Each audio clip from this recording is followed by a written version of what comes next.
Jana Ramana Tira Vanachat Jaya Kunja Bihari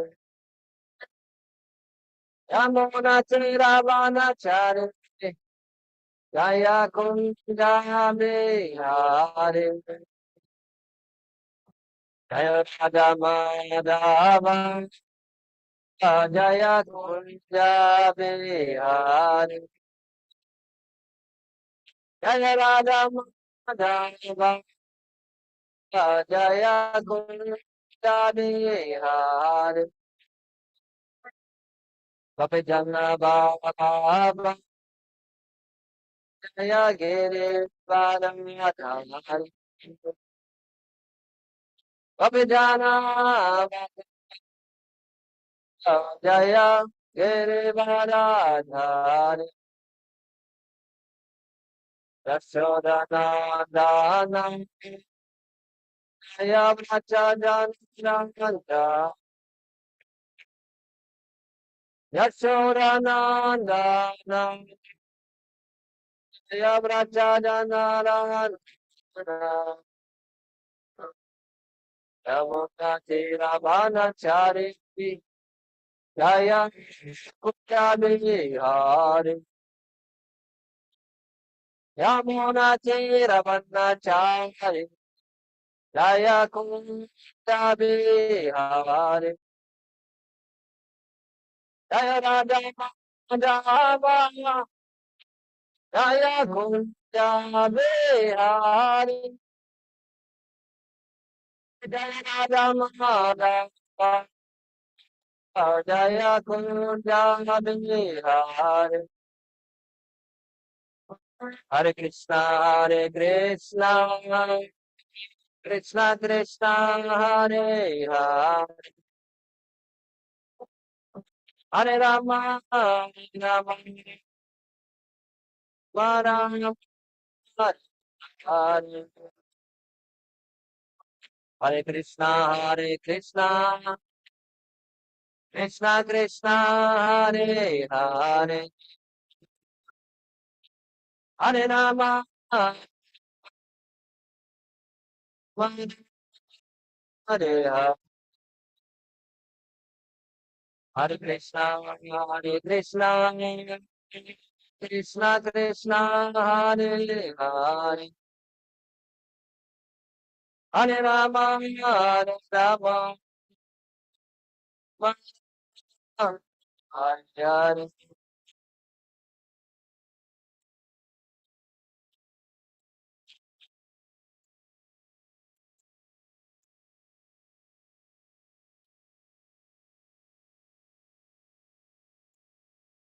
Hare Krishna,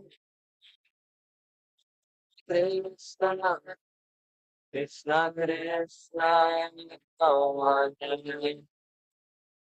Hare Hare, Hare Rama, Rama, Hare Krishna, Krishna, Krishna Krishna, Hare Hare, Hare Hare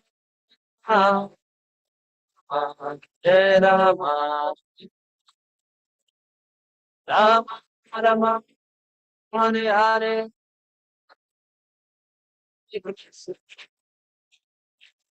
Hare Krishna, Krishna Krishna, Hare Hare, Hare Rama,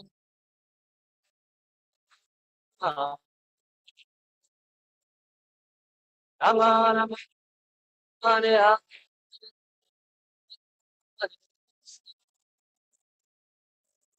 Hare Krishna, Krishna Krishna, Hare Hare,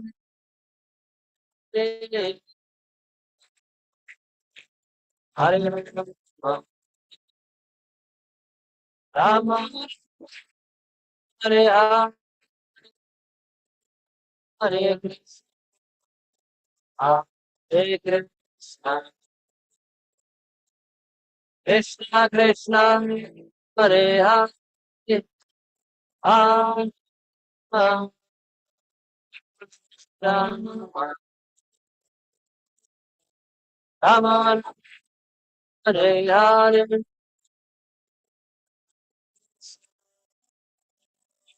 Hare Krishna Krishna Krishna Hare Hare Hare Rama Hare Rama Rama Rama Hare Hare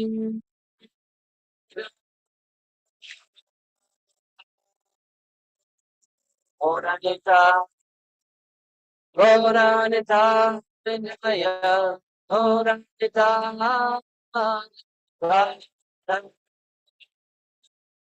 Radha Radha Radha Radha Se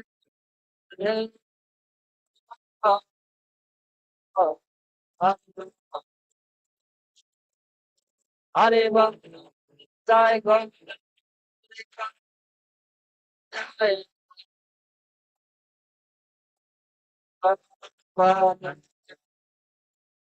Prabhupada, Jaya Prabhu.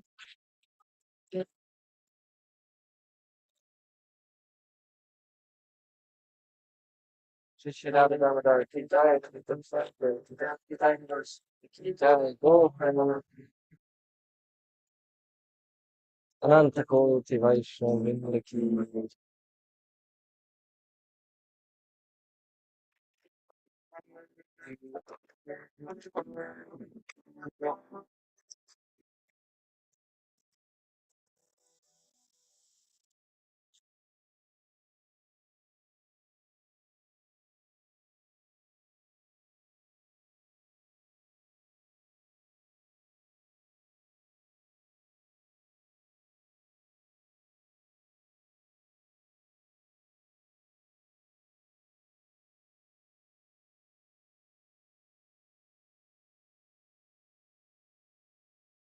Krishna.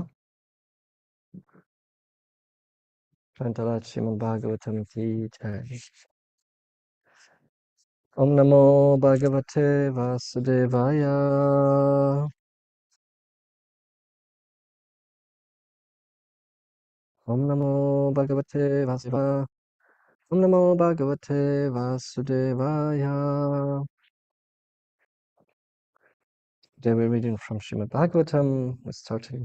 Started a new chapter, chapter 3, of 5th canto, Srimad Bhagavatam, text 8. Sorry, text 7. Rishabhadeva's appearance. Tanya pina bhavata iyayoru bharabharaya samut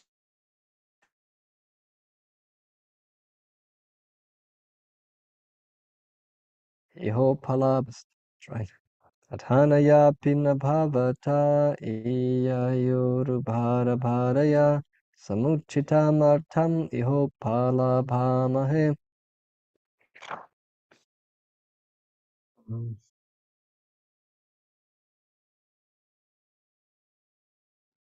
Just trying to.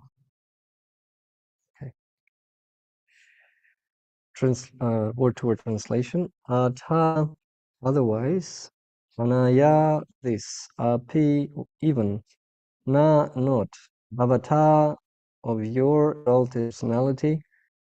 Iyaya, or ijaya, by performance of sacrifice. Urubhara bharaya, encumbered by much paraphernalia. Samuchitam, required. Artam, use. Iha, here. Palabhamahe, we can see.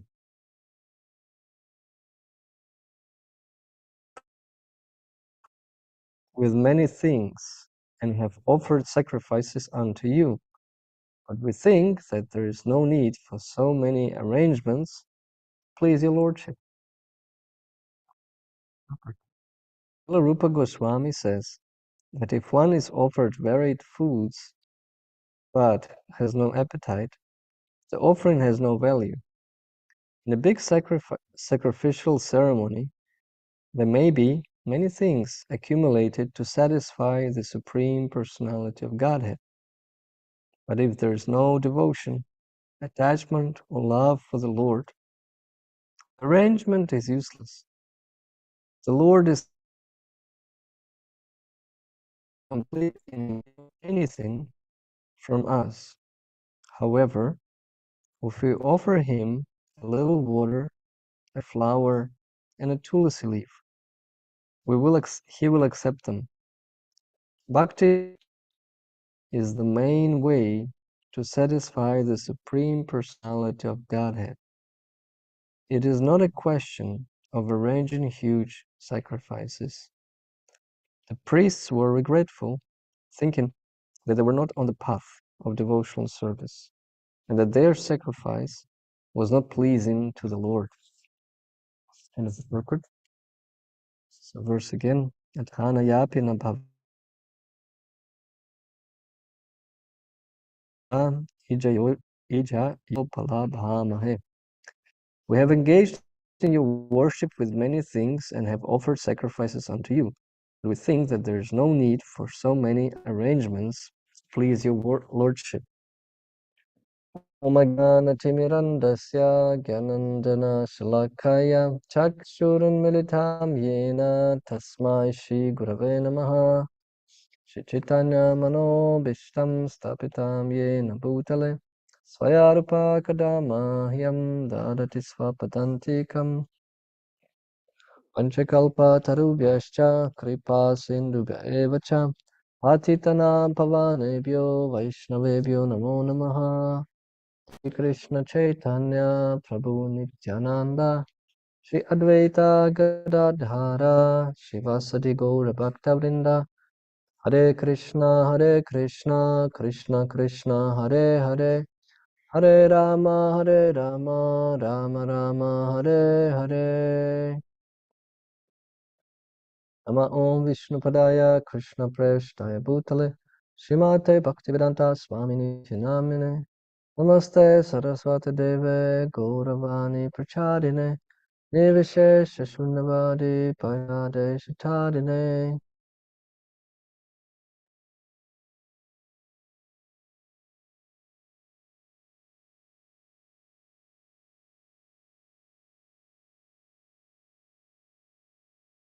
Okay, so I have very short verse today, but it's very, and the purport also short, but it's very essential. It's actually essence of the bhakti. Srila Prabhupada quotes here 930 verse from Bhagavad Gita, and that chapter is also known as the essence of bhakti, right? It's very confidential knowledge. It's the middle chapters, the 6 to 12 chapters are actually the more confidential knowledge of Bhagavad Gita, and chapter 9 is called the most confidential knowledge, Rajavidya Rajaguhyam. And it's really like what we are trying to do in our process of sadhana bhakti is we're practicing exactly to be very, very conscious in the way that we are doing activities in devotional service with that feeling of love and attachment, or cultivating that, striving for that consciousness, Krishna consciousness, when it will always be infused with bhakti. And if we don't have that, the natural reaction of such sadhaka is regret. Same as these priests are regretting that they lack in this bhakti, and they're doing so many things, but actually they lack in the main ingredient, bhakti. So in the same way, you may have not, maybe you are pure devotees on that platform already, or since even the beginning, but actually sadhaka, practicing sadhaka quite often goes to that point that he is regretting that the way he chants is actually how Lord Chaitanya explains through Daivam in Shikshashtaka verse, that I have no attachment, anuragaha, I have no attachment to the holy name, and so I'm regretful. He invested all the energies there, all the taste is there, I cannot extract it because I have no attraction to that. And we may do a lot of ceremonies and yagyas. All those ingredients may be there according to Shastric injunction, but actually we may be regretful that the most important ingredient is missing. I have quoted this story many times in these classes here, but I will quote it again because it's relevant. When Srila Prabhupada got sannyas order, he was sitting in the yagya, and his dear god brother Krishnadas Babaji, he was present. And when the yagya was performed, there was different mantras, Vedic mantras that are chanted. But this Krishnadas Babaji, he was so attached to the holy name, he was always chanting the holy name. And Srila Prabhupada really liked that, because that's the main ingredient of any yagya, really, that it should be accompanied by Mahamantra. But the way he chanted, of course, is evoking love of Godhead, because he's on that platform of attachment, or I don't know which platform he was, Bhava or Ruchi or Sakti. In any case, it was a very high platform. And Srila Prabhupada was indicating him louder and louder when the priests were saying, stop chanting, now is the time for the hymns, you know. But Prabhupada knew what's the main ingredient. He really wanted Krishna to be present, so he was indicating him louder, louder, because he knew what's the essence of all the yagas. One time Srila Prabhupada was at the house of some life members, rich people who were given donations. So this Mataji, she wanted to, it was in India, she wanted to install her deities, silver deities, Radha Krishna, and she prepared all those things, you know, for this ceremony that needs to be done, and Abhishek, and this and the other. And Srila Prabhupada came, and the way he installed the deities, he just said, Govindamadi Purusham Tamaham Bhajami. He chanted like this Brahma Samhita prayers for like 1 minute, and he said, this is now installed. So, because the Lord is coming uh, to the attraction, Lord is attracted by the pure hearts of his sincere devotees. Of course, not for us to imitate these levels, and we're trying to practice according to injunctions of Shastra. So we're trying to worship deities according to Pancharatra. We're trying to follow all the principles of Bhakti Yoga that are described in the Padishamrita, like that. So we are carefully trying to practice. Nonetheless, we have to understand the main ingredient is this bhakti. And there are many examples in Shastra when this was very vivid. One example is when Lord Krishna was invited by Duryodhana to have feast in his house, in his palace. So he prepared many, many preparations to diplomatically increase his strengths and positions and get well on board with Krishna on the same page, kind of thing. And Vidura, at the same time with his wife Vidurani, they both invited him also. So Krishna went to their house. He didn't went to the palace of Duryodhana, whether it was a big feast. It was like the best restaurant in town, you know. He really knew how to do banquets, and you know, there are many instances how they really had those banquets in a forest when Gandharvas were attacking them, like that. So they were expert in this material sense gratification. But Krishna didn't go to his house. He went to Vidura's house, and Vidurani was, they both were so in ecstasy, were crying, and with this Pramanjana Charita Bhakti Vilochanena, the eyes were flooded with love of Godhead, love of Krishna, and they couldn't see him properly. Neither they could see what they were actually serving him. So the idea was that they were serving him bananas, and at the point when they were supposed to give the banana to Krishna, they started to throw away the bananas and gave him the what do you call it? What do you call it? Heel. Right? Peel, yeah, the banana peels. So, and Krishna, because it was given with such love and affection, he started to eat those banana peels. And with great affection, you know, he accepted one after another. He ate quite a lot of those banana peels, and he didn't protest. And when later, when Duryodhana asked him, why didn't you come, Krishna, I invited you. He said, well, there's two things. Uh, one comes for lunch when one is hungry. I wasn't actually hungry. And then when there's affection, and you don't have any affection. So those two ingredients are there. Srila Prabhupada also mentions it here. Um,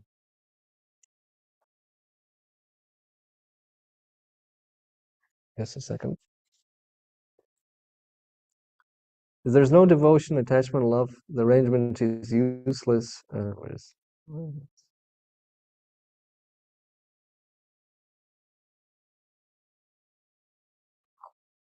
Oh, just in the beginning.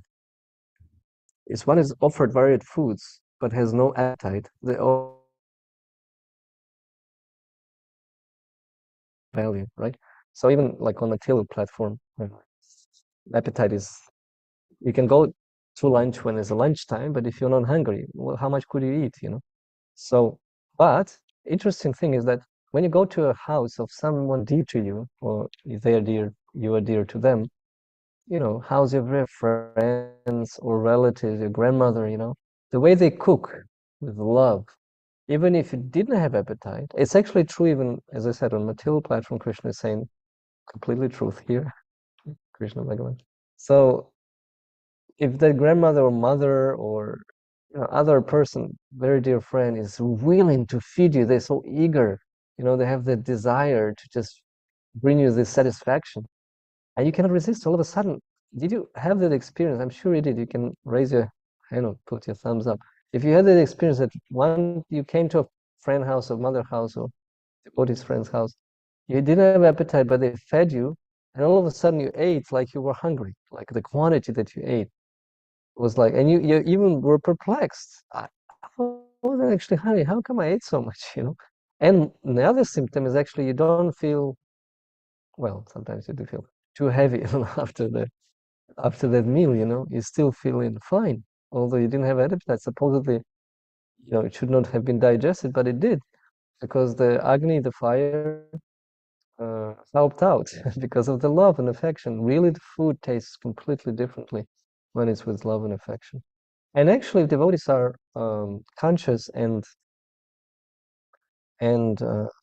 really honoring prasadam with focus, they can actually tell the quality of prasad, or especially Mahaprasad. This was actually Srila Prabhupada's system. He could come to any temple, taste Mahaprasadam, and by just examining the taste of Mahaprasadam, he knew what the problems are in the temple. That was his managerial perfect skill. He would eat Mahaprasadam, honor Mahaprasadam, and knew exactly what was going on in the temple. If the atmosphere was vibrant and alive and full of, you know, nice relationship, or it was the other side was maybe poisonous a little bit, or, you know, jealousy, whatever. So, and that's was Prabhupada's way. And in fact, I remember we were going to Navraj Dam in Hungary, and you know, it's really nice. Of course, every community goes through its ups and downs, but what I'm saying is that the Krishna, Radhashyam, and Govardhan Lal and Gurnataraj and Nrsimhadev and Sudarshan Dev, they are definitely in the center of their community, and and they have 17 pujaris, full time 17 pujaris, 1-7, and they cook on a wooden stove for deities every day. Uh, so, you know, they have to bring the wood, set the fire, and then cook on a wooden stove. It's actually difficult. So they only cook from organic ingredients, mainly grown on the farm. In summer for sure. In winter time, depends. The only ingredient they buy outside is some spices and rice. Rest is their own, including many grains, quinoa, amaranth, and wheat, and so many things. Peas. And so when you take this Mahaprasadam, and you know, they sell it, so you can buy up to 8 to 10 plates a day of Mahaprasadam. The quantity. So, and if no persons are there to buy, then they of course distribute among devotees.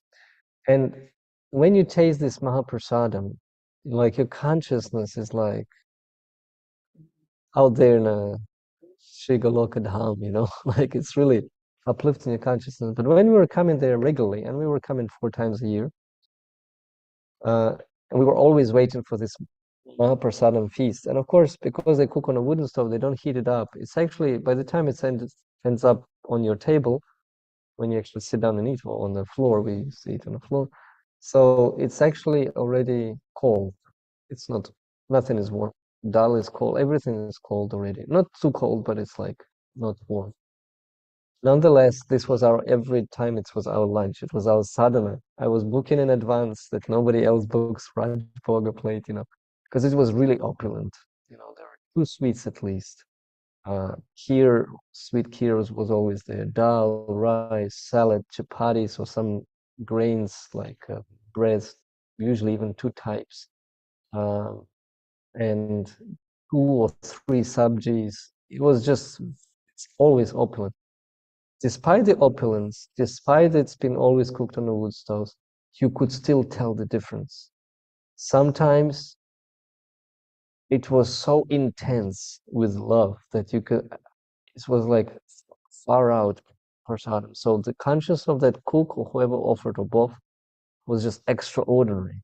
Sometimes there was no exactly that effect. It was a little less. And you can tell, okay, maybe our consciousness was not, ready to understand it. But no, because we were really focused. This is the only time I remember that our whole group was quiet. We were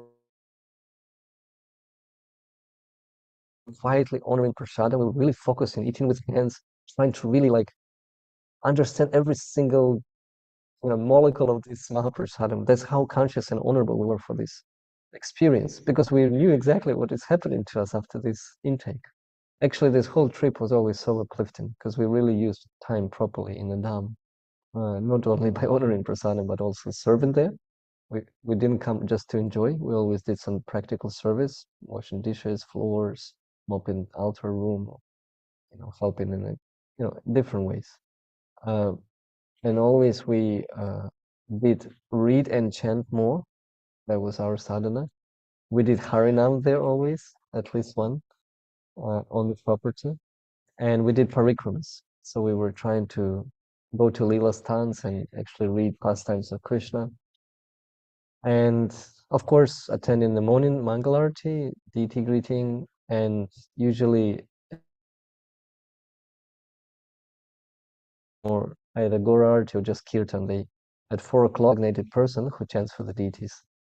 What's his name? Leela, I forgot the name of Prabhu. But he was always there at 4 o'clock because it's already when usually there's no like kirtan, but this permitting for the deity's pleasure. So in other words, it's really it's in its service. So it's like deity-centered community, and that's why it's thriving. Uh, as I said, with its ups and downs, but it's thriving in terms of self-sustainability, ecology, tourism attraction. Um, big 220 devotees at this moment. 250 devotees live at this community, one nearby also. So 120, 150 on site and 100 in a village, which is just next connected to it. So yes, I can just testify that experience that if there's love, then there's something really special about prasadam. And I had this many, many times, this experience.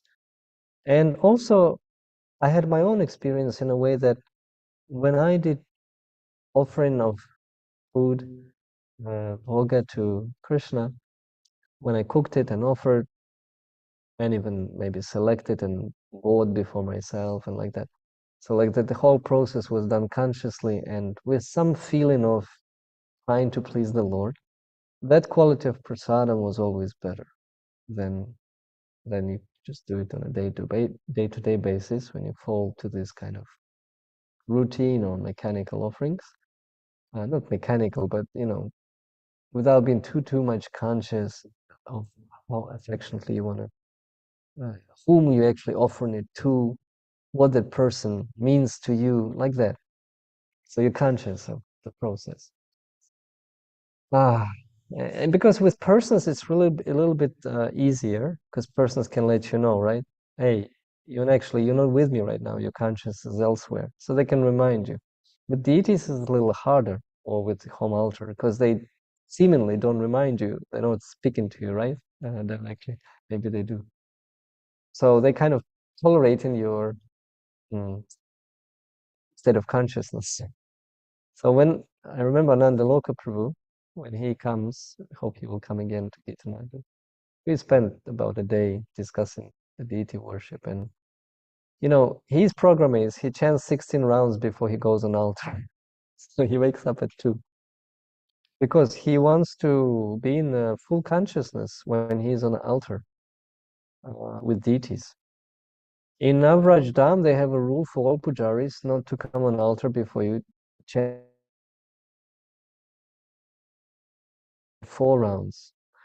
Of course, for them it's a little harder also because if, say, you wake the deities, you also have to heat the water at home because they don't have heating systems. They don't have gas or electricity.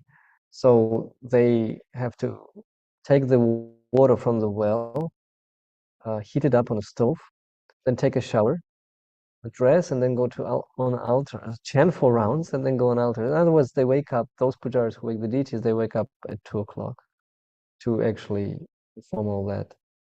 Because that's the rule. The rule is just to minimize offenses on the altar and be more present and conscious, Krishna conscious in having a better consciousness. So I know here, but because I'm on altar also 3 times a day, when some days sleep and if I don't attend Mangalarti, it's really more difficult. You basically invite in Rajaguna in the morning, which you should not be inviting, and it's just a different experience even. So we're very much affected by the modes of nature, even if we practice in years and years and decades. So we should avoid that. We should try to make a conscious effort to be more Krishna conscious, and in this way, more personal in our service to the deities, and eventually evoke that affection. Because that attachment, when you do something, I used to do Aikido when I was a teen, and the teacher was telling us, Sensei, or whatever the title was, he was saying us that if you do one move 10,000 times, it becomes your move. So we're doing this Mayokemi all the time, every day, every time we came. Mayokemi is like a basic way to roll through the ground without damaging your part of the body. So it's like I still know how to do it because I did it so many times.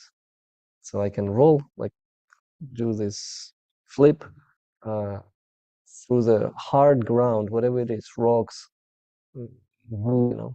without damaging my elbow or head or anything. It will be like a still smooth flip because I did it so many times when I was a teenager. Maybe I did it 10,000 times, I don't know. But he explained that. So that's what we're doing. When we're doing deity worship or just chanting holy name or anything, it becomes a habit. And that's a good thing because when a habit is there, you actually, it's like a base is done. It's like driving. You don't, in the beginning, you consciously drive, like I have to put gear on D, then I have to push the gas, then I push the brake. You're very conscious what you're doing, but you're not expert at it. Then the next stage is that you are doing this already, you don't think about it, but still the lack of experience is not like a smooth thing. So you cannot, like, you still have to be focused and present. But when with experience comes, it becomes like a different type of driving. You really excel in it, expert in it. So then you can really perform well. It's very secure. Actually, the most insecure driving when most accidents happens is actually in between when you're driving 2 or 3 years. This is global statistics. I read a long time ago. So that's because you think that you're a professional because you mastered the moves, but you're not yet. The experience is still lacking and like that. So in Krishna consciousness, maybe the similar thing. We may be already knowing I know everything. When we become familiar, it's actually a very dangerous moment when you can actually slip. So yes. So please remember those moments when you offered prasadam bhoga first time to your home deities or however picture. I remember in New Zealand I was offering my first bhoga. I still remember it because it was so vivid, so present. Although I did offer it to Lord Ramachandra instead of Krishna because they gave me in temple. They gave me, just a picture, and the devotee, I think, who gave it to me was a new devotee, so he didn't know. So I was offering my first few months, I was offering not to Panchatat, I was offering to Lord Ramachandra, Sita, Ram, and Hanuman. Anyway, but I meant Krishna when I was offering it. Somehow or other, Lord Ramachandra was also accepted, and because I remember the state of experience of that prasadam was just far out. It was like the seventh sky from this experience when I started offering. Even there were so many mistakes. Prabhupada was there also, so he probably explained to Lord Ram that, new bhakti is just what he's doing. Accept. But it was very, very. I still remember the taste. You know how you remember the taste of certain prasadam experience. So it's very, very special. Yes, so love and affection, that's what we're after. Because otherwise, why would Krishna take this broken chipped rice from Sudama Vipra Brahmana, and when tasting this horrible rice, the most cheapest, the most hard, because it was really like, he couldn't even what speak, and it was just grains in that little piece of cloth. When he took it, he said, "This is the best thing I have ever tried in my life," right? And then Rukmini, she had to stop him. He said, one more bite, and I'll be forever indebted to this Brahman. I'll have to become his maidservant. Please stop. So she, because there was so much love and affection from Sudam Vipra when he was carrying it in his little cloth for his dear friend. So this is what Krishna really appreciates about his devotees, and he's trying to evoke that feeling in us, in our process of practicing sadhana bhakti. He's putting the bar higher, putting us in anxiety sometimes or other feelings, so just so we think more of him or surrender more to him. And eventually, after getting that experience of surrender, the bliss will come, because we will see how Krishna protects, how Krishna accepts, how Krishna reciprocates, and this is beautiful. This is what bhakti is all about. So I'll stop here, and if you can please share your experience. There's so much to say.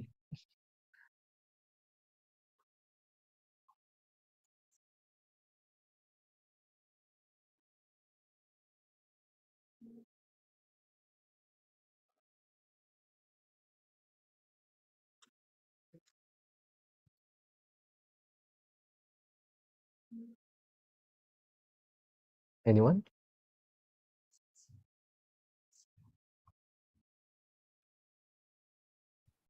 Crickets. Oh,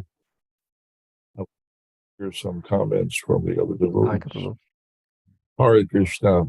I want to thank you for a very nice class. I always enjoy your classes, and wonderful topic. Very nice to hear about the practical practice of bhakti. I don't really have a lot to add. I want to thank you, though. I, of course, have lots of memories. Wonderful prasad.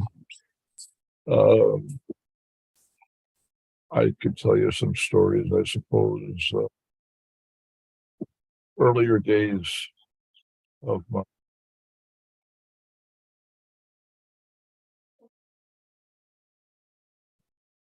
I was trained to cook by Hari Cage Prabhu, who had been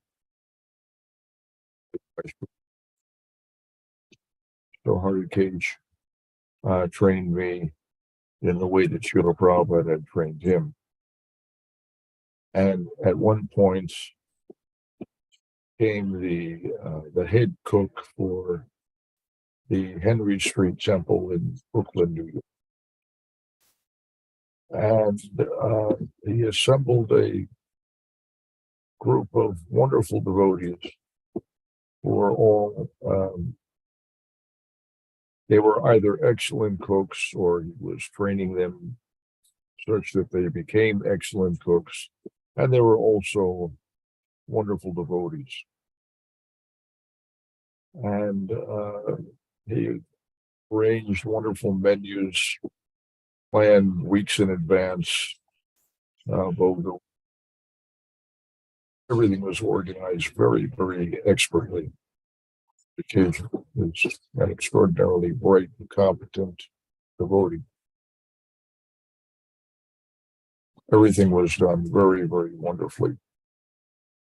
The devotees would begin cooking in many cases the previous day. Operations were begun one, and some things would be prepared previously, curd and various other things, honey cheesecloth the previous day, things like this. There were many preparations that required early prep, and but the final preparation was for the Boga offering at noon. Actually, before Mangala Arti, the entire crew of devotees, minimum 5 devotees, would be in the kitchen prior to Mangala Arti. Some of those devotees were in the kitchen the entire night without sleeping. One in particular, Bhakti Vinod Prabhu, in the kitchen before Mangala Arti, and we'd find him passed out standing over a counter in the process of preparing something, but he would fall asleep. Anyway, tremendous effort went into the Raj Boga offering. It took many devotees and very intensive meditation. Everyone was working very as expertly as possible, trying to please Sri Radha Govinda. And the offering was extraordinarily opulent.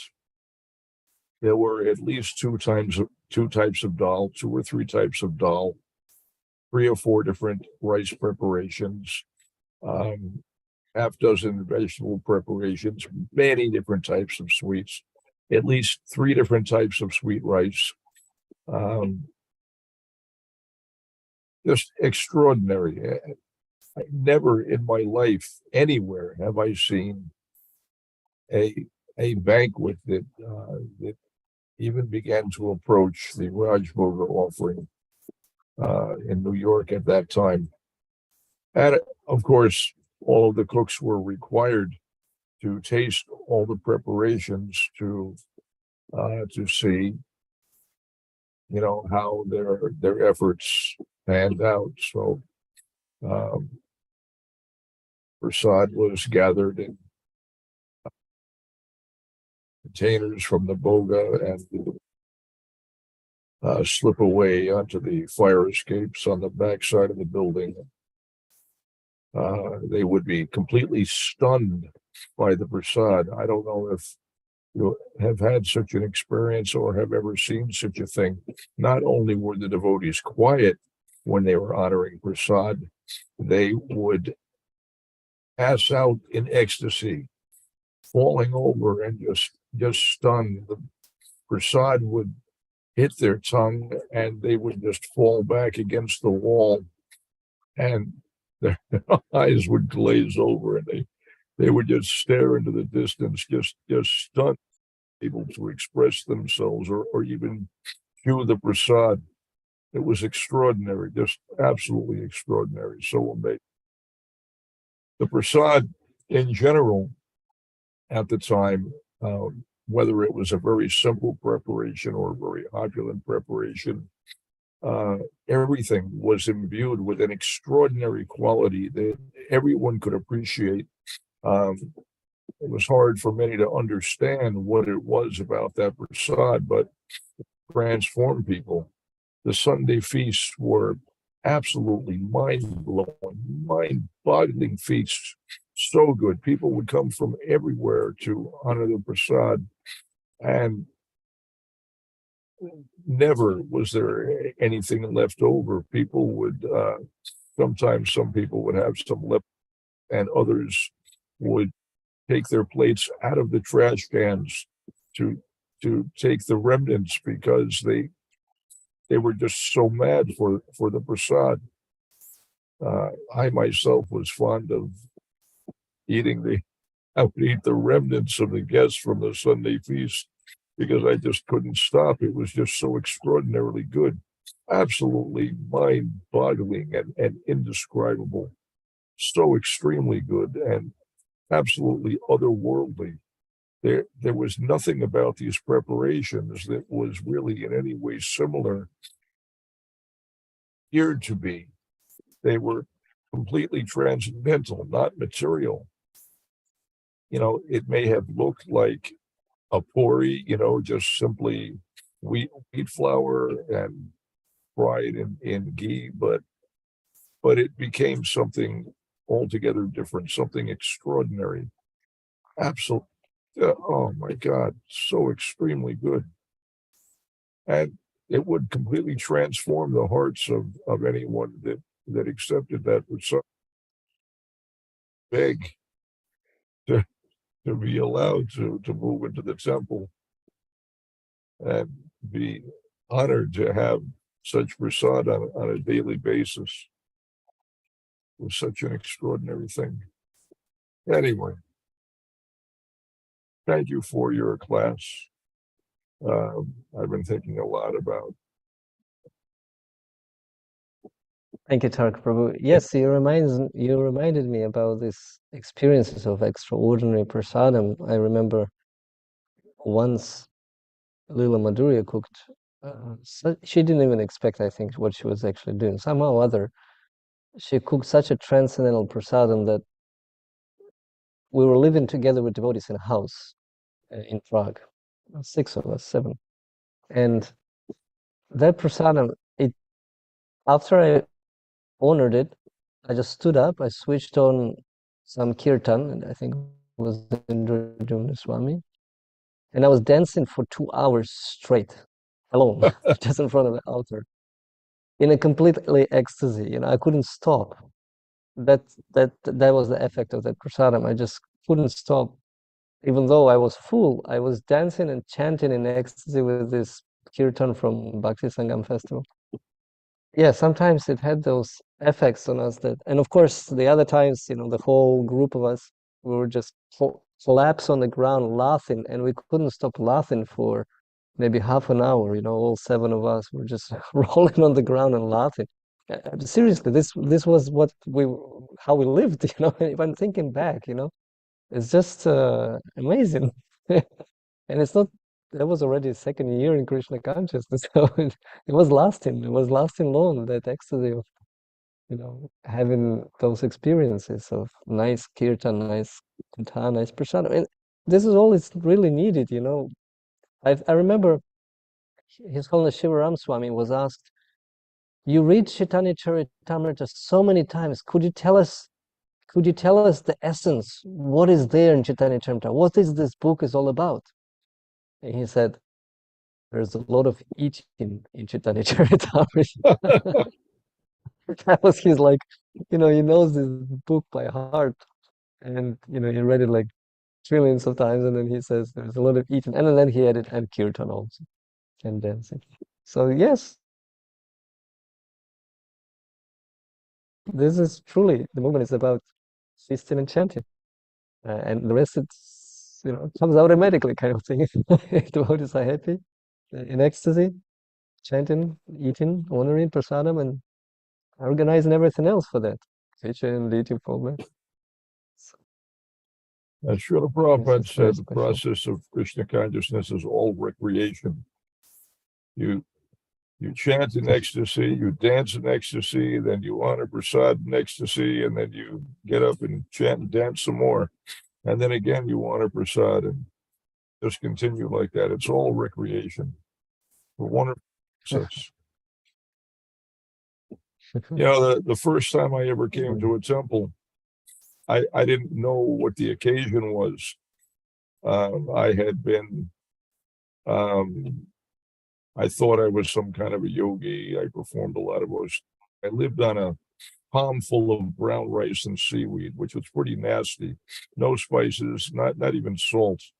And And so I came to the temple for the first time, and unbeknownst to me, it was John Mastami. So I come into the temple, it's, there's a line outside the building that goes down the entire block, and incense billowing out for blocks around, hundreds of people, and rip snorting kirtan, incredible kirtan. And then at midnight, this extraordinary feast, huge, gigantic, incredible feast. The devotees had a hard time convincing me that it was okay to eat the prasad, because it was very different than what I was accustomed to. And they're preaching to me, explaining that this will not break your your yogic thing. This is transcendental. It's spiritual. It will not adversely affect you. So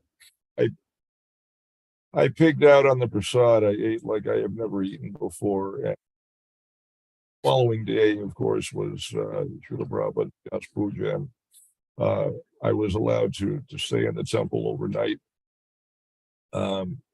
We took, I was instructed that, now we're going to take rest. I was given a blanket and a place to lie down. Never got a chance to fall asleep. I was lying on the floor for what seemed like about 10 or 15 minutes, and suddenly the lights came on, and everyone started yelling, "Haribol, Haribol," and they all jumped up and ran to the showers. And then they started the whole process all over again, jumping up and down, chanting, dancing like maniacs. And then another huge feast. And I didn't know what the occasion was. I thought this was the way the devotees live every day. I thought that it was just a regular day for them. I didn't understand. I thought, they have a big feast like this, in the middle of the night every day. And every afternoon they have another big feast. And in between, they're chanting and dancing like maniacs. So I thought, this is great. I want to do this too. And so I begged and pleaded, please let me live here. I want to do this. Yeah. Of course, that was not the standard program. Later on, it was the prasad was here, a little oatmeal served on a piece of paper on the floor, and very, very simple during the weekdays. But the Sunday feast was always spectacular, and of course the Mahaprasad was out of this world. Lots of memories. I miss those days. Lots of ecstasy. I don't know, maybe You're triggering Tarek. Yeah. Maybe for for younger devotees, that's what they're experiencing now when they come to Gita Nagari. I don't know. Maybe I'm spoiled or something. I don't know. I appreciate that everything is very wonderful, but my memory of the early days in Krishna consciousness, I just have these memories of things being especially extraordinary. And I don't know whether it's my perception or whether things really were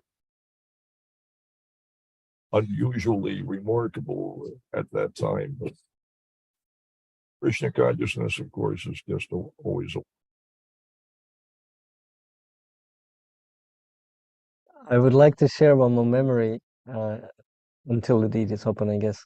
And once at the same house where we lived with devotees, at one point we got a call, and on the phone they said, "There's 15 brahmacharis coming to your house in 3 hours with Jagannath deities. Can you cook a feast, please, for them?"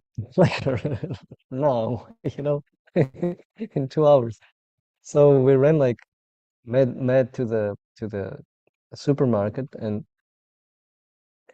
something strange started to happen, because I went to the supermarket all the time. I know all the prices, and all of a sudden, the prices got changed.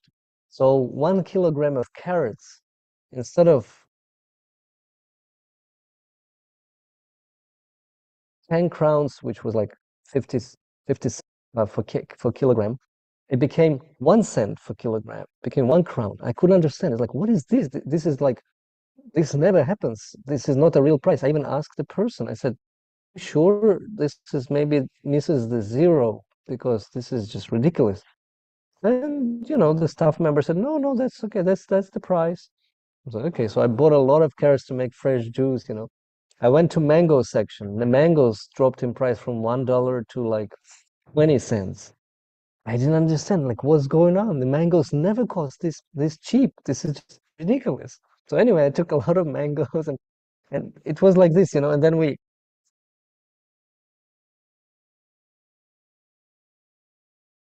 made this whole fruits and mangoes. It was a wonderful feast. Somehow they managed to manifest it for their pleasure. And And later we found out that, the next day when the DJs left, the prices went back to what it was, to what it used to be. And in fact, it was a mistake on that carrot, but they were still selling it with that mistake. So I could see how Lord is arranging things for his pleasure to bring us even more joy to serve him. It was so realistic. And in fact, there's a story about those deities when they were installed in Estonia, in Tallinn. One Mataji from India called the temple and said, why didn't you offer those mangoes in the fridge that was brought to you to the deities? Lord Jagannath is complaining. That was one day after installation of the deities. So they're like, how do you know we have mangoes in the fridge? Because they were a little green, so the pujaris decided not to offer. But when the pujari came, they were nice and ripe. So he was very perplexed. How can the mangoes got ripe so much in one day? So they offered with apologies to Lord Jagannath those mangoes. And the lady explained Jagannath came in a dream to her and was demanding that he was not God, he didn't get those mangoes that were brought for him. He wants those mangoes. So she like, where's the Jagannath? So she started calling temples where Jagannath deities are across the ISKCON numbers temples. From India, she was calling different temples. Did you get installation of Jagannath? Do you have Jagannath deities? And eventually she called the right temple, and devotees were perplexed. And so they were having a diary of those Jagannath deities because they perform many pastimes because they were also traveling deities for some time with this Karnam traveling temple on Anandavardhana Swami's bus. And they were so merciful to us. These deities came to Bhakti Sangam Ukraine the year where we got initiated also. So I had my first Kantimala from those deities. And I felt so much connection with them. It was unprecedented. We were going on with them sometimes. There's so many stories with the deities that, uh, especially with those prices in supermarkets, because it was a repeated story. Every time they came on a yearly basis, there was always some miracles happening in the supermarket for them.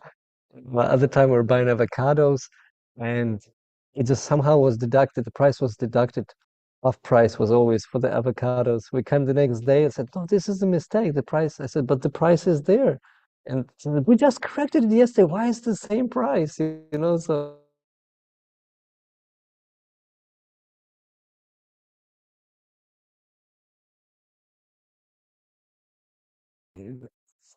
yeah, this not only memories but little realizations that really keep you going in bhakti, and you feel it's a live process. You don't feel it's something you know imaginary, or because you have so many of those, and in this way it's become really ecstatic, or at least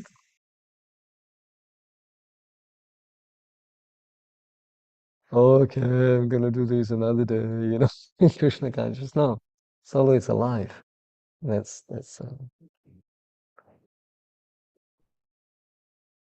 yeah. Hare Krishna. Thank you for your wonderful and enlivening stories. That was fun. Hare Krishna. I'll send you something privately, Tarika Prabhu, because you triggered something that I had to share one more story with you later. Okay. Thank you very much. And I don't know, it's supposed to be opening soon. If anybody else wants to share, because we still have gates closed. Thank you for this discourse, Golgotha and honor and love. Thank you for the class. Appreciate stories. Okay, thank you, devotees.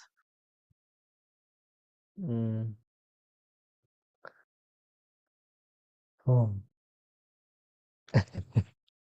I don't want to stop until the details open, but I think they just get in the Volga offering now. So maybe to share something, I'm sure there are more expert.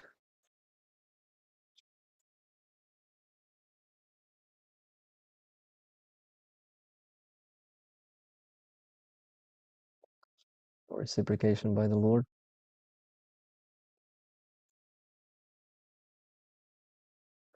You know, I remember one story. I did say it on the class, but it's so vivid in my memory because this is not ordinary thing. This just doesn't happen. You know, it's just when you see this, just ordinary doesn't happen. This is Lord's intervention.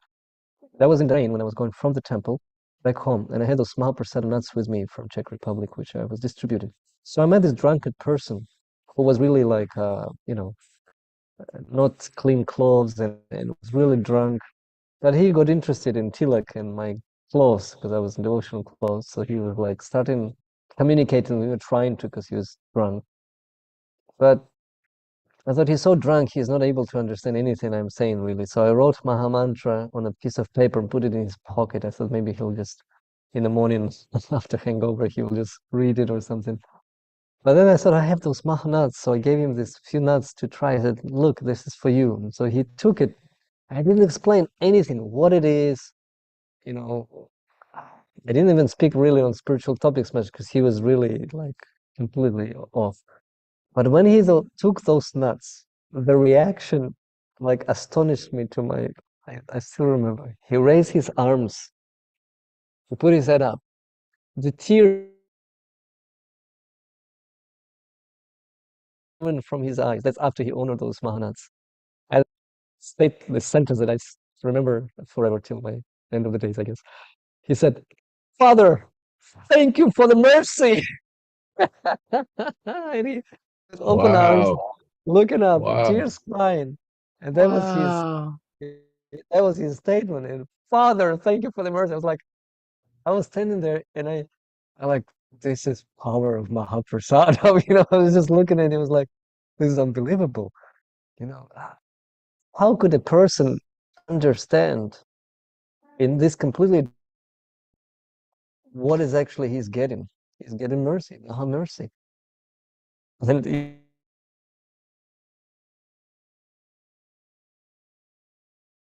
years of ignorance and not only body but also that ignorance of the universe which he was under the influence of. Yeah, I mean those experiences really make you think, of Krishna. And it's the thing is that you know how we have this statement, never forget Krishna and always remember him. And that's when you inquire what's pleasurable for Krishna, that's when Krishna starts to reciprocate. Because on another occasion, same in Donetsk, I was thinking, shall I wear my tilak or not? Nowadays devotees don't wear. When they go somewhere, but I used to actually wear tilak quite often, regular streets. So I put a tilak on, and actually, Lila Madhuri told me, like, why are you just going to get some water? This is only 5 minutes walk. So why do you bother to take off the tilak? Just go. I said, I'll go. But in Ukraine, in that part, it was sometimes difficult. There were some people that could be aggressive. So I'm going there, and there's this big guy approaching me on the other side, and he says, and looking at me, and says, like, I was like, oh, I feel like it says, Hare Krishna, and I'm like, oh yeah, Hare Krishna, going with those bottles of water, and I'm carrying like, okay, we created to wear a tilak. Otherwise, he couldn't tell that because I was in regular clothes, but with tilak. And then on the wall there was like a ceiling, not ceiling. There was a fence, and on that fence there was a Krishna drawing also. As I was walking, I saw Krishna drawing. Someone draw Krishna and put Krishna name underneath. It was really nice. So the other time I went to the other supermarket, And the lady asked me, what is this? I said, well, how can you explain a cashier what is tilak, a cashier lady who's just, I said, this is a healing clay. I said, like, this is a healing clay. Like, it helps health. What I meant, of course, is spiritual health. It helps me to remember God. I said, this is a healing clay. The other time I came to the same supermarket without tilak, and she was asking, oh, where's your healing clay? I was like, Krishna tells me to wear tilak all the time. So, but the thing is that in those stories, in those interactions, in those reciprocations, you really feel Krishna's presence, and and that makes you really happy, because you know that Krishna is just nearby. I was telling this other story, and when I was buying Funamahata Bhoga, I overspent money, and I was worrying about it. So Madhuri will tell me that I'm emptying the family budget too quickly. But then there was a guy who saw my shika. I was going into the tram, and he was like,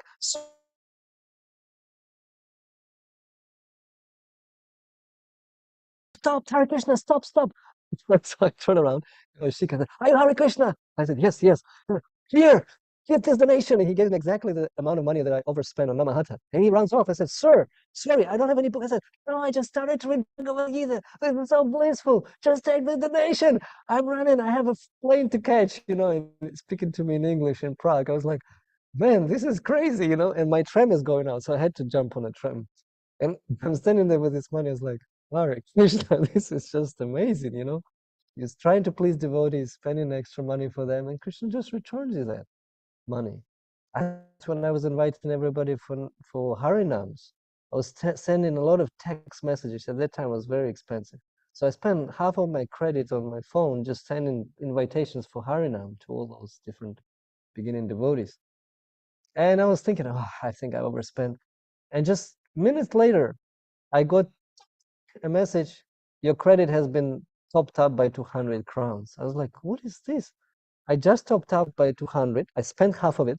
And then there's another 200 comes on my account. I just couldn't understand. Is there a mistake that the lady put on and it just came twice? What is this? But it was obvious to me. It's Krishna's encouragement. You're doing the right thing. Invite everyone to Harinams. So all of those little stories, they actually build your faith. This is how your Shraddha grows to that prema. Because you feel that Krishna is alive and present in your life. Sometimes Srila Prabhupada,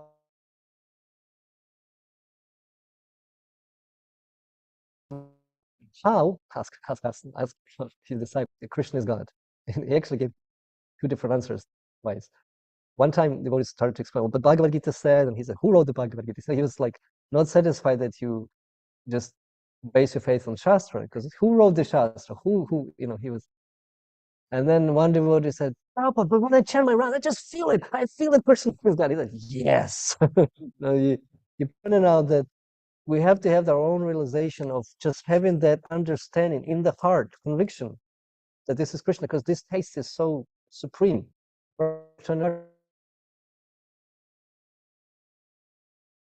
This taste is so supreme, you just don't have an analogy. You can say pramana, proof. So, at the other time, he said Shastra. We need both, actually, to have the full conviction. So, yes. So I just want to just share those stories. Now I think the DJs will open in a minute. Grantaraj Srimad Bhagavatam ki jai, Srila Prabhupada ki jai. Thank you very much. Wonderful discussion. Thank you very much. Very enlivening. Hare Krishna. Krishna. Thank you so much, Venumadari Prabhu. Amazing class. So nectar. Ecstatic.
Jaya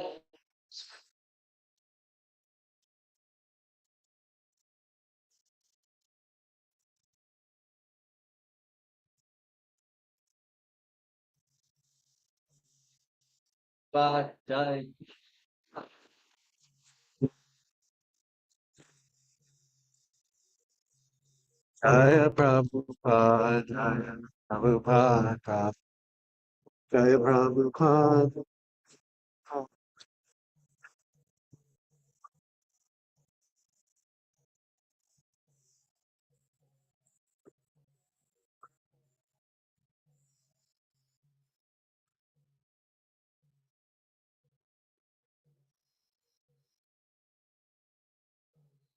Ye Guru Charana Madmano Kevala Bhakti.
Vishnu Padaya, Namaskaya.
Jaya Shri Krishna, Jai Krishna.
Hare Krishna.